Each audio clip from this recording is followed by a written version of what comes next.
Chers leaders, salut! Bienvenue à cette session de coaching. Je suis Roland Kwemen, coach et formateur en leadership, auteur, fondateur du cabinet Go Ahead Africa Limited. Aujourd'hui, nous allons explorer le thème gestion des émotions en milieu socio-professionnel. Un atout pour réussir. Mais avant d'entrer dans le vif du sujet, permettez-moi de vous poser quelques questions. Comment réagissez-vous face au stress ou au conflit en milieu socio-professionnel?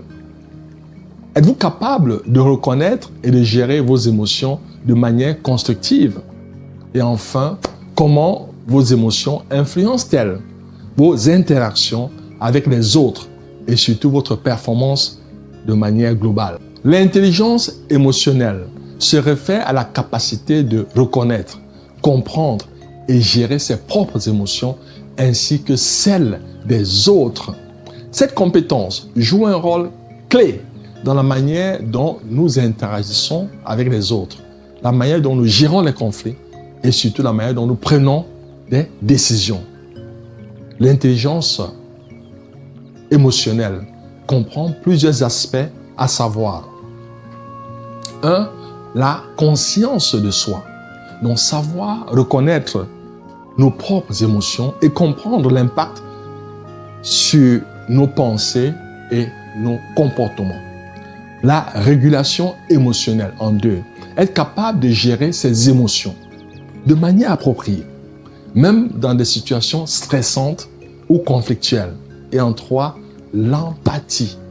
Comprendre et partager les sentiments des autres, ce qui aide à établir des relations solides et à répondre aux besoins émotionnels de nos collègues et collaborateurs. Et en 4, les compétences sociales, utiliser ces connaissances pour communiquer efficacement, résoudre les conflits et collaborer de façon constructive.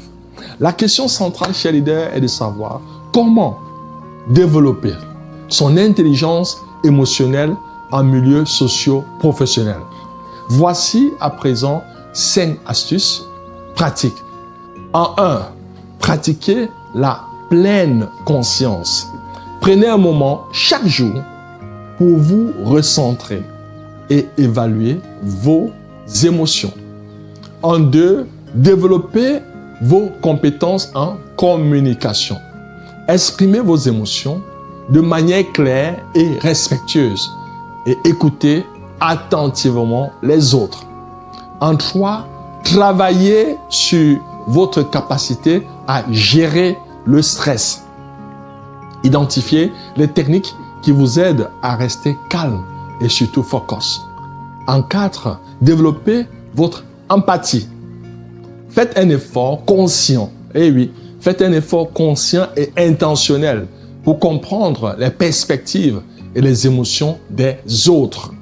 Et en 5, sollicitez des retours sur vos interactions. Demandez à des collègues collaborateurs ou à des mentors de vous donner des feedbacks sur vos compétences émotionnelles et surtout utilisez ces informations pour vous améliorer. Chers leaders, nous sommes arrivés au thème de notre session. Que pouvons-nous retenir?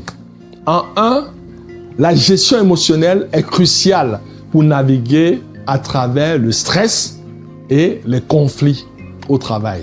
En 2, il est essentiel d'adopter les techniques de gestion de stress pour préserver votre bien-être et votre efficacité au travail. Et en 3, il faut désamorcer les conflits en restant calme et surtout en utilisant la communication non violente et l'écoute active, transformant ainsi des désaccords en opportunités de croissance.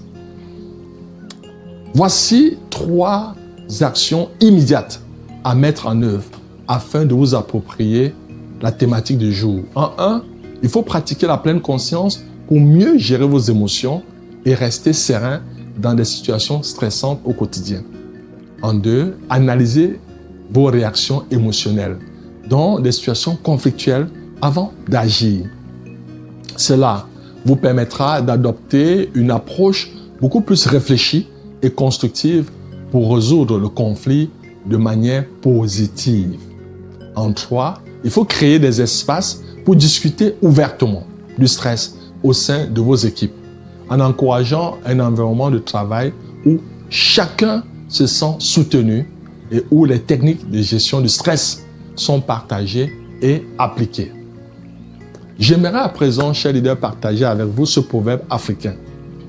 Quand les racines sont profondes, il n'y a pas lieu de craindre le vent. Cette sagesse nous rappelle que tout comme des racines profondes soutiennent un arbre, une bonne intelligence émotionnelle soutient nos relations et notre succès socio-professionnel. À titre de rappel, les leaders d'impact sont des apprenants. S'ils cessent d'apprendre, ils cessent de progresser. C'est pourquoi je vous invite à passer de la motivation à l'action.